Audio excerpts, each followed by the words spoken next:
Bom, continuamos aqui a comentar as disposições da Instrução Normativa 45 sobre acidente de trabalho. Então, o artigo 352 nos diz o seguinte, que quando o acidente de trabalho resultar na morte imediata do segurado, deverá ser exigido. Então, o INSS, vai exigir o boletim de registro policial, da ocorrência, ou se necessário, cópia do inquérito policial, laudo de exame cadavérico ou documento equivalente, se houver, e a certidão de óbito.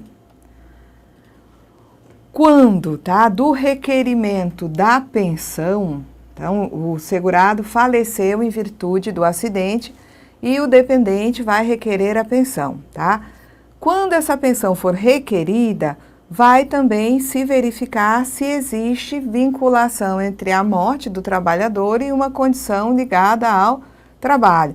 Então, no caso de requerimento de pensão, o reconhecimento técnico do nexo entre a causa mortis e o acidente ou a doença do trabalho será realizado pela perícia médica mediante análise de documentos, quando forem óbitos decorrentes de acidente de trabalho ou doença ocupacional, independentemente do segurado ter falecido em gozo de benefício acidentário, devendo ser encaminhado à perícia médica os seguintes documentos: cópia da CAT, certidão de óbito, laudo do exame cadavérico, se houver, e boletim de registro policial, se houver. Então, após a análise dos documentos, a avaliação do local de trabalho ficará a critério da perícia médica do INSS. Então, quando houver uma situação em que o trabalhador ele morreu, em virtude de um acidente de trabalho, de uma doença do trabalho, independentemente dele ter falecido em gozo de benefício acidentário, a perícia médica vai exigir esses documentos que estão aí. Cópia da CAT, certidão de óbito, laudo, se houver, e o boletim de registro policial, se houver. Então, isso vai ser exigido para poder a perícia, com base nessa documentação, estabelecer o nexo técnico epidemiológico, ou seja, a vinculação entre a morte e uma condição de trabalho, E aí a pensão por morte a ser concedida ao dependente vai ser uma pensão por morte acidentária. Cabe à Previdência, cooperar na integração interinstitucional, Como seria essa integração interinstitucional? Seria entre o Ministério da Previdência, e o INSS, que é uma autarquia, vinculada ao Ministério, e a outra área que trata desse assunto, as outras áreas, que é a Superintendência Regional do Trabalho e Emprego, vinculada ao Ministério do Trabalho e Emprego, e também a questão do SUS, o Ministério da Saúde, a Vigilância Sanitária. Então, tem que haver uma integração entre o Ministério da Previdência, a Superintendência Regional do Trabalho e Emprego e a Vigilância Sanitária do Sistema Único de Saúde. Então, cabe à Previdência cooperar nessa integração interinstitucional, avaliando dados estatísticos e repassando informações aos outros setores envolvidos na atenção à saúde do trabalhador, como subsídios tanto para a Superintendência Regional do Trabalho quanto para a Vigilância Sanitária.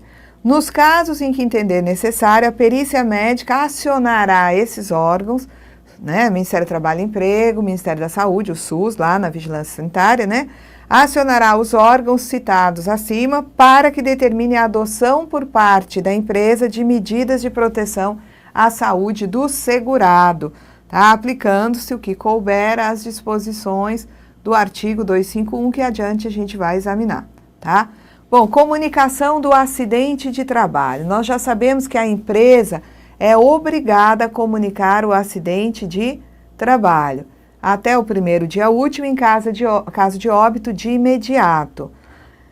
Então, o acidente de trabalho ocorrido deverá ser comunicado ao INSS por meio da CAT, Comunicação de Acidente de Trabalho, e deve se referir às seguintes ocorrências. Então, aí nós teríamos tipos de CAT, né? Teríamos a CAT inicial, que vai informar o INSS a ocorrência de um acidente de trabalho típico, de trajeto, doença profissional, do trabalho, um óbito imediato, tá? Então, se for um óbito imediato, ocorreu o acidente, a pessoa veio a falecer, se faz uma comunicação através do que se chama de CAT inicial, tá? Agora, existe também a comunicação de acidente de trabalho, a CAT de reabertura, tá? No caso, porque houve afastamento por agravamento de lesão de acidente do trabalho ou de doença profissional do trabalho.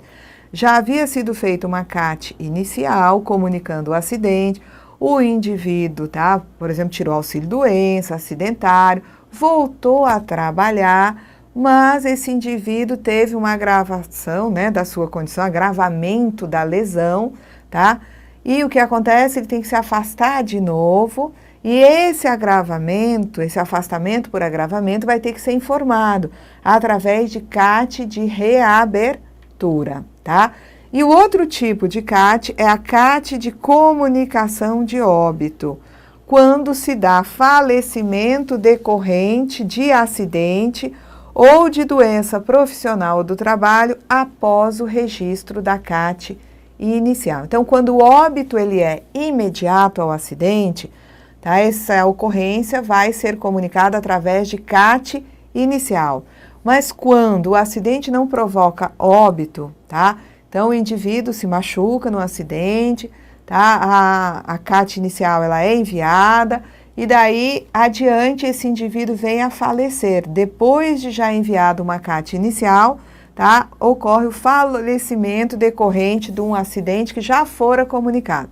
Então, a CAT inicial comunica aquele primeiro acidente, tá? Aquele acidente que ocorreu e não gerou o óbito. Adiante, o indivíduo vem a falecer, CAT de comunicação de óbito. Vamos lá. A CAT ela pode ser registrada diretamente numa agência da Previdência Social ou pela internet, tá? No site da Previdência. A CAT registrada pela internet é válida para todos os fins perante o INSS. Ela tem tanto valor quanto a CAT que é entregue diretamente numa agência da Previdência. Quando uma empresa vai cadastrar a CAT por meio da internet, tá?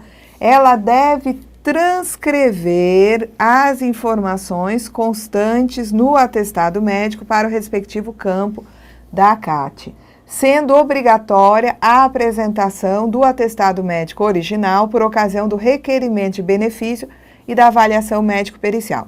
Então, vamos lá. A empresa ela tem a opção de enviar a CAT pela internet. Quando ela envia essa CAT, tem um campo onde ela preenche os dados contidos no atestado médico, tá? Bom, adiante, esse segurado vai requerer um benefício, um auxílio-doença. Ele vai ter que trazer o atestado médico para apresentar a perícia do INSS. Essa CAT que foi transmitida pela internet, ela deve ser impressa, tá? E ser assinada e carimbada pelo seu emitente e médico assistente e será apresentada pelo segurado ao médico perito do INSS quando for para avaliação médico-pericial. Então, vamos lá. A empresa mandou a CAT pela internet transcrevendo os dados todos, as informações que constavam do atestado médico.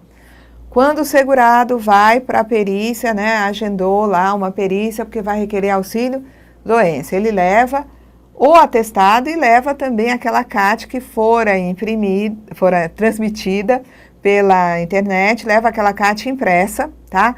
E assinada pela empresa emitente e pelo médico assistente, ok? Vamos lá. A CAT tem que ser preenchida com todos os dados informados nos seus respectivos campos e ela é emitida em 4 vias. Para quem é que vão essas vias? A primeira via vai para o INSS, a segunda vai para o segurado ou para o dependente, a terceira para o sindicato e a quarta via fica com a empresa. Ah, por que que tem o segurado que ficar com uma via da CAT? Ora, porque Se ele for para o INSS, ele tem que apresentar essa CAT. Ah, mas o INSS já não recebeu? Sim, mas aí o segurado leva também. E se o segurado quiser entrar na justiça com uma ação contra o seu empregador buscando reparação? Então, ele vai entrar na Justiça do Trabalho buscando essa reparação, porque o patrão foi negligente. Então, ele leva também, ele tem que apresentar no processo essa via da CAT, ok? E o sindicato, ele recebe a via da CAT também, porque, segundo nós já vimos na lei, ele vai poder acompanhar a cobrança de multas em casos, né, de empresas que ou não comunicaram, ou comunicaram depois do prazo, tá? O acidente de trabalho. Vamos lá. Compete à empresa que emitir a CAT a responsabilidade pelo envio das vias dessa CAT às pessoas, né, e entidades indicadas. Então, é a empresa que envia a CAT para o sindicato. Então, a empresa envia para o INSS, entrega para o segurado e guarda uma via. Então, as 4 vias são, tá? Vamos revisar aqui. Uma para o INSS, outra para o segurado ou seu dependente, outra para o sindicato, outra fica na empresa. E a empresa é que tem a responsabilidade de enviar para o sindicato e entregar para o segurado, além de, obviamente, né, entregar para a Previdência. O formulário da CAT pode ser substituído por impresso da própria empresa, desde que esse impresso contenha todos os campos que estão no modelo oficial do INSS. Bom, se o campo atestado médico do formulário da CAT não estiver preenchido e assinado pelo médico assistente, deve ser apresentado o atestado médico original, desde que nele conste a devida descrição do atendimento realizado ao acidentado, inclusive o diagnóstico com o código, né, da classificação internacional, né, das doenças e o período provável para o tratamento, contendo, né, a assinatura, número do CRM do médico, data e carimbo do médico, seja ele particular, de convênio ou do SUS, tá? Na CAT de reabertura de acidente do trabalho, deverão constar as mesmas informações da época do acidente, exceto quanto ao afastamento, último dia trabalhado, atestado médico e data da emissão, que serão relativos à data da reabertura. Então, a CAT, né, de reabertura, ela tem que ter preenchimento de todos os campos. Então, ela vai ter as mesmas informações da época do acidente, porque afinal aquele afastamento está sendo causado pelo mesmo acidente. Só que a questão aí de período em que o segurado vai ser afastado, último dia trabalhado, atestado médico demonstrando que se trata, né, de uma situação em que houve agravamento causado pelo acidente, tá? E data de emissão vão ser diferentes. Não se consideram as CAT de reabertura para situações de simples assistência médica ou de afastamento com menos de 15 dias consecutivos. Então, é assim, quando ocorre uma recaída, tá, por conta do acidente, num período de até 60 dias do auxílio-doença anterior, então o indivíduo esteve de auxílio-doença, cessou esse auxílio-doença, ele volta a trabalhar, mas ao voltar a trabalhar, a sua situação se agrava. Se essa situação, tá, acontece, tá, de agravar o estado do trabalhador num prazo de 60 dias da cessação do auxílio-doença, vai-se ter uma CAT de reabertura. Inevitavelmente, não importa quanto dure o afastamento do trabalhador. Mas, se essa recaída, né, por conta de um agravamento ainda causado pelo acidente de trabalho, se der após 60 dias da cessação do auxílio-doença, tá? Só vai ser feita a CAT de reabertura se o afastamento durar mais de 15 dias consecutivos. Porque se esse afastamento, depois de transcorridos 60 dias da cessação do auxílio-doença anterior, se esse afastamento ele for por menos de 15 dias, o segurado ele não vai para o INSS requerendo auxílio-doença, porque depois de 60 dias da cessação do auxílio-doença anterior, a empresa volta a ser obrigada a pagar os 15 dias iniciais de afastamento. Então, se o segurado tem um agravamento da sua condição após 60 dias e nesse agravamento ele tem que ficar afastado 10 dias, a empresa que vai pagar a licença remunerada para ele durante os 10 dias. E ele não vai ter que se dirigir à Previdência. Então, aqui vocês veem que não se consideram CATs de reabertura para situações onde o indivíduo, por conta do acidente, ele volta a ter algum problema e procura o médico. Ou ele volta a ter problema e até se afasta, mas se afasta por um período de menos de 15 dias consecutivos, significa dizer que não se considerará CAT de reabertura para esses casos, tá?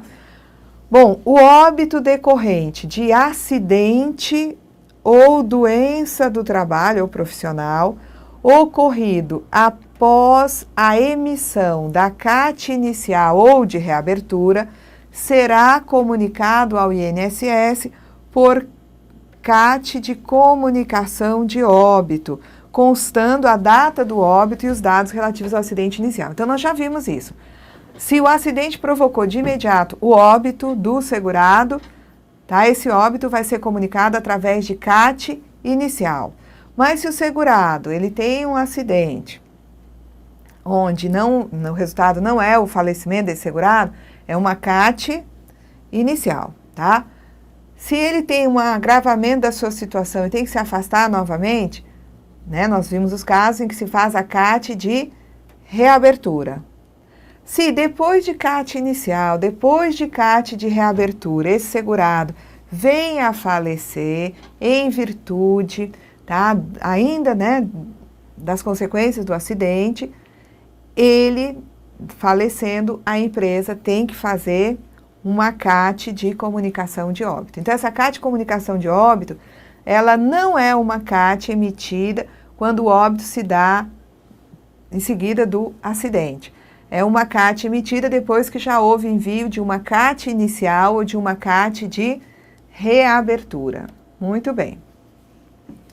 Quem é que é responsável pelo preenchimento e encaminhamento da CAT? Então, isso é importante, tá? A gente sabe que é a empresa que está obrigada a enviar a comunicação de acidente de trabalho. Mas vamos ver aqui os detalhes. No caso do empregado, quem manda a CAT é a empresa empregadora. No caso do segurado especial, ele trabalha por conta própria. Quem é que envia, né, essa CAT? O próprio acidentado, seus dependentes, a entidade sindical, o médico assistente ou qualquer autoridade pública. No caso do trabalhador avulso, a empresa tomadora de serviço. E na falta da empresa, o sindicato da categoria ou órgão gestor de mão de obra. No caso de segurado desempregado, nas situações em que a doença profissional ou a doença do trabalho manifestam-se, tá, ou foram diagnosticadas após a demissão. Então, nesse caso aqui, tá, do inciso 4, o indivíduo esteve, né, vamos dizer, exposto a agentes nocivos, tá? Quando ele sai da empresa, algum tempo depois, se diagnostica uma doença do trabalho. Ele já fora demitido quando se diagnosticou essa doença do trabalho, tá? Então, vamos lá no artigo 359, parágrafo 1º. Na falta de comunicação por parte da empresa, podem formalizá-la o próprio acidentado, seus dependentes, a entidade sindical competente, o médico que o assistiu ou qualquer autoridade pública. Então, como ele não tem mais vínculo com a empresa, ele, né, tem a manifestação dessa doença profissional, doença do trabalho, após a demissão, tá? Aí não é a empresa, é o próprio segurado, dependente, o sindicato, o médico que o atendeu, a autoridade responsável, tá bom? Vamos lá. No caso de empregado e avulso, quando eles exercem atividades concomitantes e eles vierem a sofrer um acidente de trajeto entre uma e outra empresa na qual trabalhe, tá? Então, o segurado tem 2 empregos. Quando ele está se deslocando do emprego 1 para o emprego 2, ele sofre um acidente de trabalho. Quem é que emite a CAT? Será obrigatória a emissão da CAT pelas 2 empresas, tá? É considerado como nós já vimos esse parágrafo 2º. Agravamento do acidente, aquele sofrido pelo acidentado quando ele estiver sob a responsabilidade da reabilitação profissional. E, neste caso, cabe ao técnico da reabilitação profissional comunicar à perícia médica esse agravamento, o acidente ocorrido, tá? A empresa ela deve comunicar o acidente, né, ocorrido com o segurado e empregado. Por enquanto nós temos isso, porque não foi regulamentado o direito à proteção acidentária do empregado doméstico. Então a empresa deve comunicar o acidente ocorrido com o segurado e empregado e o avulso até o primeiro dia útil seguinte ao da ocorrência. Em caso de morte, de imediato a autoridade competente sob pena de multa, aquela multa que vai de um salário mínimo até o teto máximo. Se a empresa não comunicou, quem comunica? O acidentado, dependente, entidade sindical, médico que o assistiu ou qualquer autoridade pública. E afinal, quem são essas autoridades públicas que poderiam, né, comunicar esse acidente de trabalho? Tá? Então, consideram-se como autoridades públicas reconhecidas, né, para tal finalidade, para comunicar o acidente de trabalho, os magistrados em geral, os membros do Ministério Público, dos serviços jurídicos da União e dos Estados, comandantes das unidades militares do Exército, Marinha Aeronáutica e das Forças Auxiliares, Corpo de Bombeiros e Polícia Militar, prefeitos, delegados de polícia, diretores de hospitais e de asilos oficiais e servidores da administração direta e indireta federal, estadual, do Distrito Federal ou municipal, quando investidos de função, tá? Então, essas seriam as autoridades públicas, tá? Aqui,